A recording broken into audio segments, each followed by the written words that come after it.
Hello YouTube, this is shintigercurl here, that dude in the straw hat, presenting you with yet another wrestling review. I am of course joined by my faithful assistant and associate Joe. Say hi, Joe. He's a pervert. Well, it's Sunday night, and you know what that means, time for pay-per-view. And what pay-per-view are we doing tonight? It is the Royal Rumble.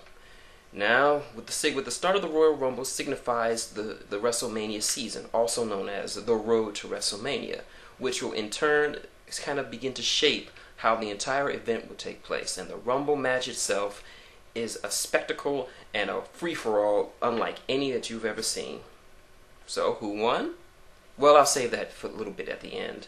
Right now, let's go through the matches. The show starts off, surprisingly enough, with the World Heavyweight title on the line between defending champion Edge and challenger Dolph Ziggler. Before the match, Vicky Guerrero pulls some more heel heat by saying that by restating that Edge's spear is banned, and if he uses the spear, then he not only loses the match, he loses his title. So the match itself was a great match. Edge was the wily veteran that we know of, and Ziggler was looking especially great out there. It was a magnificent match. Ziggler has proven that he can really go in the ring. I mean, who would have thought that years ago, if you told me years ago that one member of the Spirit Squad would be competing for the World Heavyweight title, I'd probably call the crazy people on you because you were crazy. But now I believe that he can do. He's doing that. He's a good wrestler. The only problem with Ziggler is that Vicky, like my friends on the WrestleCast said, Vicky draws too much heat onto herself. She overshadows Ziggler. The reason why the fans hate him so much is because he's with her. And while he does have the in-ring skills to become a world champion, he needs to have more charisma and mic presence. He needs to draw heat for himself, because if you have a manager who just draws heat for you, then it doesn't really make you all that much of a heel champion. I mean, if a champion who can't draw heat is a boring champion. Just look at Jack Swagger; he was pretty boring as a champion. But anyway, the match was back and forth, and both men pulling out their A game. Edge at one point was getting ready to do the spear, but then he remembered he can't do the spear, so that was kind of disappointing.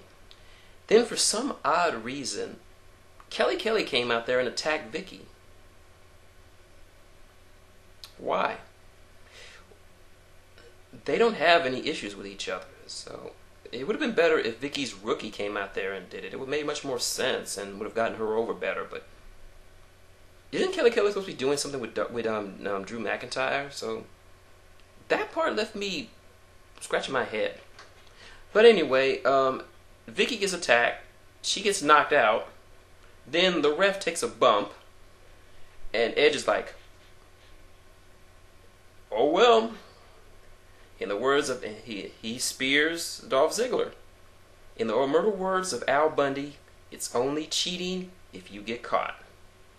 But as soon as the ref gets back up, Edge pulls an Eddie Guerrero and kind of passes out in the ring, pretending like he's out cold. And then at one point, when he gets back to his feet, he finishes Ziggler with the Unprettier, aka the Kill Switch, the signature maneuver of his tag team partner and best friend Christian, who's out with an injury. 1, 2, 3, Edge retains. Overall, good match. It was a great match. The Kelly part was a bit weird to have her out there, but it was a good match. Next match, surprisingly, was for the world title, pitting Miz against Randy Orton. And of course, Michael Cole blows the Miz for all he's worth. Michael Cole, you're a whore.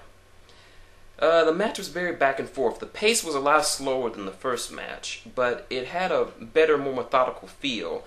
They both were trying to do more physical harm to each other than actually winning the match. A-Rod, of course, played an integral part in helping The Miz, but Randy really knows how he has real good ring psychology. He knows how to work a ring. I will say, I would agree with Spoonie that he does have a wooden personality, but fortunately he has the ability to project what kind of aura or emotion that he wants to convey, and he was pretty much in Predator mode tonight. Just when it looked like he was going to win, the new Nexus comes out, and when they come out, they get near the ring. Then A-Rod jumps in the ring. Of course, he gets his ass beaten and thrown out for good measure. And while the ref's trying to restore order, CM Punk sneaks from under the ring, gives the GTS to Orton, and then covers it, and then he has Miz cover him. 1, 2, 3. Miz retains. It was a good match, but there was a lot wrong with it. It could have been faster. Why was the Nexus out there? I'll never know. Maybe they're scrapping the whole feud with Cena. I don't know. But this match, The Miz should have won clean in this one. This match would have legitimized him as a world champion. But as it stands, Michael Cole can dress up however he wants. But the fact of the matter is that The Miz has 3 wins over Randy, but they're not clean. First win, it was after he had a match with Wade Barrett, and after Nexus beat the crap out of him. Second match was won by accident, so this does not do Miz favors. I love The Miz, but this does not do him any favors. So, good match, not as great as the last one. Next match for the Divas title between Lay Cool and Natalya defending her title. Then the Raw GM chimes in, and he says that since Teddy Long is still out cold from getting attacked, I'm looking at you, Michael Tarver. He says he doesn't want this situation. He doesn't want another situation where there are cold women's champions. So he's going to throw that out and decides to make it a fatal 4-way match for the title. And who does he pick to be the 4th woman? Eve fucking Torres. The match was just bad. It was just really, really bad. There was a cool spot where Natalya was gonna do a double sharpshooter, but that got taken out. Then Eve hits a moonsault and wins the title. You know, there's so many other better women out there that the WWE has that could have been in this match. Gail Kim for one. Melina's a good choice. Beth Phoenix. Maybe Malise. All of them are great wrestlers. They could have been in this match. They could have been champions. But Eve fucking Torres, lame. And Joe agrees with me. Backstage, we get a backstage segment with Daniel Bryan and Gail Kim talking about his chances at winning the Royal Rumble when the Bellas come out and start some mess. Now, this is good build up for a character of a pimp named Daniel Bryan. So I enjoyed it. It was an alright one. A nice little bit of filler before the main event. And so we come up to the main event, the Royal Rumble match. 40 men, the biggest Rumble in the history of the WWE. So, and this could be anyone's match. Of course, I could go on and I could just go one by one who entered and who eliminated who and whatnot, but that would be here all night, and I want to get this up as soon as possible. So I will point out some highlights of this match, and this was a great Rumble, perhaps one of the best Rumbles, if not the best Rumble. First off, the match started with CM Punk as number 1, but before the match started, the Core came to the ring, and they jumped Punk. Then Nexus came in the ring, and we had Stable War! So then the Raw GM chimed in, and Michael Cole was very good. I don't say this very often, but he was very good at conveying the rage and outrage of the Raw GM and ordered the referees to restore order. That's a weird order. Anyway, he says that whoever does, they will leave the ring, and whoever doesn't will be out of the Rumble. Alright, So the second man in is, of course, a pimp named Daniel Bryan, and this is a great way to start. These two have a good history with each other since they have fought many, many times in Ring of Honor. And that was a good way to start the match off. Gabriel was number three, I believe. He was eliminated quickly for trying that stupid shooting star, that stupid 450 splash. You're dumbass. As the more competitors get into the ring, more members of Nexus come in. John Morrison comes in. John Morrison pulled off perhaps the most unbelievable save in Royal Rumble history, bar none. I've seen wrestlers find interesting ways to save themselves from getting eliminated, but John Morrison, his was the best. Alright. He got pulled outside the ring. Ted DiBiase knocks him out. Knocks him off the apron, but somehow Morrison was able to grab onto the barricade and cling to it like fucking Spider-Man. His feet did not touch the ground. And while others were getting eliminated, he just clung there for about a minute or so. Then he found his balance, got on top of the railing, walked on the railing itself, then jumped from the railing onto the metal steps and walked back into the ring. Wow. John Morrison, you win MVP of the Royal Rumble. I'm saying it right now because that's what you are. You did it. You did a great job. And they'll be talking about that for years. And I doubt anyone will come up with a better way to save themselves in the Rumble. Despite this, Morrison was my number one pick to win the whole thing, but he was taken out because the Nexus had formed a united front in the ring and were able to eliminate just about everyone. Let's see. For the next couple of minutes, it's just Punk and the new Nexus, and they're just dominating. Everyone who gets in the ring is just beaten up, then thrown out of the ring. And this was a good strategy. I've never seen the strategy used like this in the Rumble, and I liked it. It was a nice little breakup from everything, and it made Punk it got Punk even more heel heat than he already has, if that's even possible. So the Great Khali comes in the ring. He makes his return tonight, and he's able. I think he eliminates someone. I can't remember who for the life of me. Let's see. Then, a surprise return. Booker T is back in the WWE. That's right. The six-time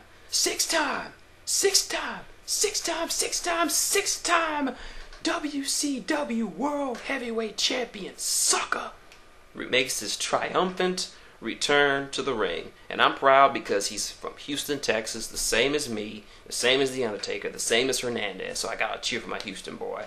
And he just goes roughshod over Nexus. He pulls a Harlem sidekick, the axe kick, even lands the bookend, and then in the middle of the ring, spin-a-rooney.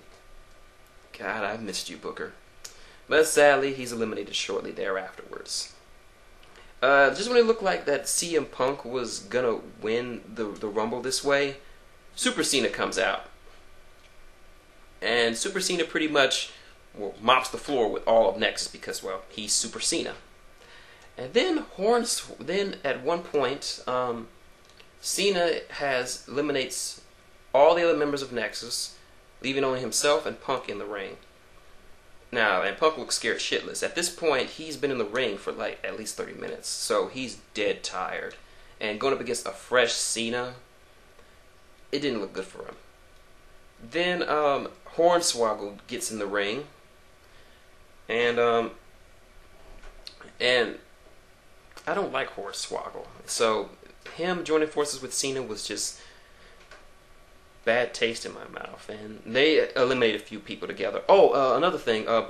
Earlier, Chavo Guerrero comes in the ring, and he does repeated attempts to do the Three Amigos.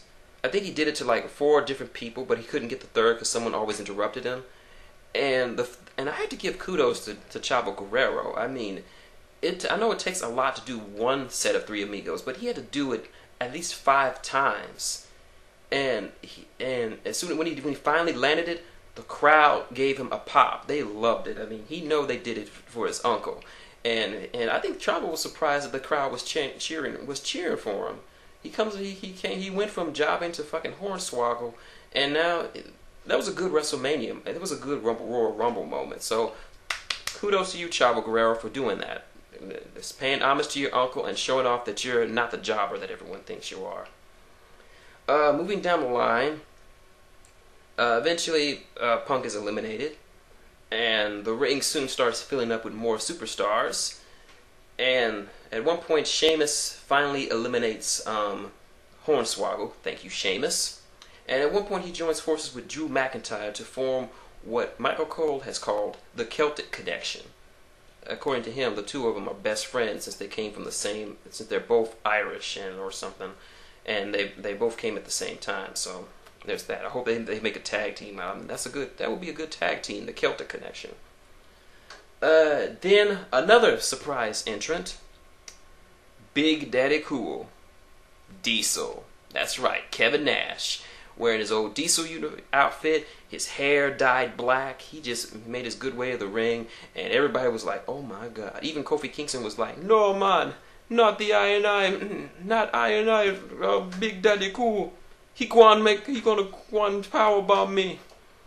But Kev gets in the ring and he doesn't powerbomb anyone, but he looks pretty good. I mean, maybe it's the hair, maybe it's the outfit, but he looks pretty good in the ring. You really can't tell that he's really over the hill, but is pretty good. He gets eliminated by Wade Barrett, which a few of my friends say that's pretty ironic. I don't understand what that means. So someone please tell me if there's some past history between Barrett and Diesel. So just let me know. Okay. At one point, the Big Show gets eliminated by Big Ezekiel Jackson. And it's pretty much a chaotic scene in the entire arena. At one point, Santino gets involved, gets in the ring, but he's thrown out of the ring, but through the ropes. This will come important later. We get down to the wire, and Alberto Del Rio comes in at, I think, number 38. And he spends the entire 90 seconds for his entire intro. I mean, he got his entire intro.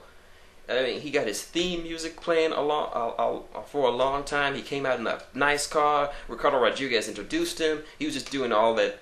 You know what he does, like, yes, yes, I am great. I am better than all of you. I will win the Rumble. Wink. So he doesn't even get the chance to get into the ring before he's blindsided by number 39, Randy Orton.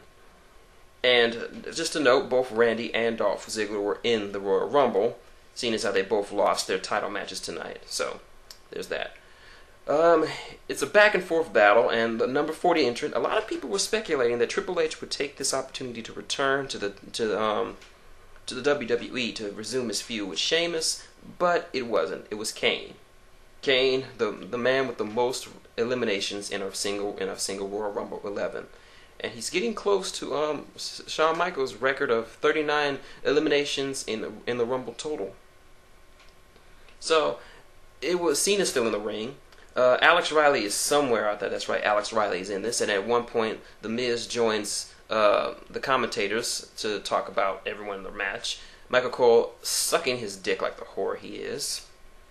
At one point, Cena eliminates Alex Riley, but then The Miz jumps in the ring and eliminates Cena. Thank you, Miz. I did not want to see John Cena win this again. I did not. So this kind of sets up a Cena Miz feud that we might see at WrestleMania. They've been hinting at it a lot. Let's see. So Cena complains, but he knows he's out. The last four people in the ring are Alberto Del Rio, Wade Barrett. Let's see who else. Who else was in this? Damn. No, I think Cena was one of the last four people in the ring. So it came down to Del Rio, Barrett, and Orton. Now, a lot of people were thinking that Randy was going to win this since he was the only face in the ring. Randy eliminates Wade, but then Del Rio eliminates Orton. And Del Rio wins the Rumble, and he's like, yes, yes, I won. This is my destiny. Ricardo Rodriguez does this whole thing, but then the referee comes in and says the match is not over, as Santino climbs back in the ring, unbeknownst to Del Rio, because he was thrown through the ropes. The rules are you got to go over the top rope. So while Del Rio's wondering, why are you saying this? Why? I have won this Royal Rumble, Senior Referee. So Santino's behind him, and he loads up the Cobra. He hits the Cobra and spins like a good 30 seconds, running around like an idiot. And I'm like, oh my God, no! Please do not do not have Santino win the Rumble. Please, God, no, God, please, God, Buddha, Allah, somebody, please. I do not want to see Santino win this Rumble. So he goes to throw Alberto over the ropes, but Alberto reverses it, throws him over the ropes, and he wins. That's right. Alberto Del Rio, the essence of excellence, has won the 2011 Royal Rumble. Wink.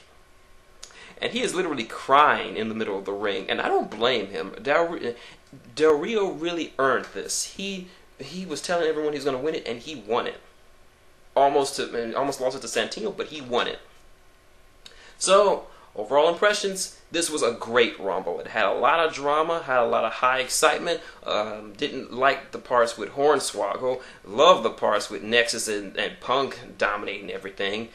Loved seeing Big Daddy Cool and Booker T win this whole thing. So I'm very excited. So that's right, my boy. And if you asked everyone online, all the internet fans online, and their list for who they thought was going to win the Rumble, the majority of them had Alberto Del Rio either at number 1 or number 2. Number 1 being John Morrison. So the internet, we know what we're talking about. He was one of my 2 picks along with Morrison. So I'm happy. I am thoroughly happy with this Royal Rumble. Overall, this was a great pay-per-view. The second title match had some questionable tactics in it. The Divas match wasn't worth shit, but overall the Rumble was exciting as always, and I thoroughly enjoyed it. What did you think, Joe? Joe knows what he's talking about. So, now that we know that Del Rio is going to WrestleMania, the big question is, who will he face? Most likely Edge, since Edge is the only face champion. So Edge and Alberto Del Rio. Hope they pull the trigger on this guy.